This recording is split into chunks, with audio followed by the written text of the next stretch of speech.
ICFAI university Tripura শাখার উদ্যোগে গোমতী জেলার অন্যতম মহকুমা অমরপুর রবিবার পুরাতন টাউন হলে মেধা ছাত্রছাত্রীদেরকে সংবর্ধনা করা হয়। ইকফাই ইউনিভার্সিটি ত্রিপুরা শাখার কর্মকর্তারা গুণগত মান শিক্ষাদানের পাশাপাশি সামাজিক কর্মসূচিতেও অনেকাংশেই এগিয়ে।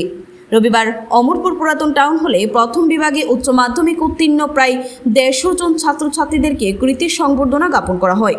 কৃতি ছাত্রছাত্রী সংবর্ধনা অনুষ্ঠানে উপস্থিত ছিলেন অমরপুরের বিধায়ক রঞ্জিত দাস, নগর পঞ্চায়েতের চেয়ারম্যান বিকাশ সাহা, ইকফাই ইউনিভার্সিটি ত্রিপুরা শাখার সহ অধ্যাপক ডক্টর বিশ্বজিৎ চক্রবর্তী এবং ইকফাই ইউনিভার্সিটি ত্রিপুরা শাখার development principal Pritam Das. ICFAI university Tripura শাখার এই ধরনের উদ্যোগকে স্বাগত জানিয়ে বিধায়ক রঞ্জিত দাস বলেন, যারা নাগরিক তোমাদের প্রতি তোমাদের পিতা মাতার যেমন স্বপ্ন রয়েছে, আমরা যারা জনপ্রতিনিধি রয়েছে আমাদেরও তোমাদের প্রতি অনেক স্বপ্ন রয়েছে যে তোমরা ভালো কিছু করে সমাজে তোমরা সমাজকে কিছু দেবে।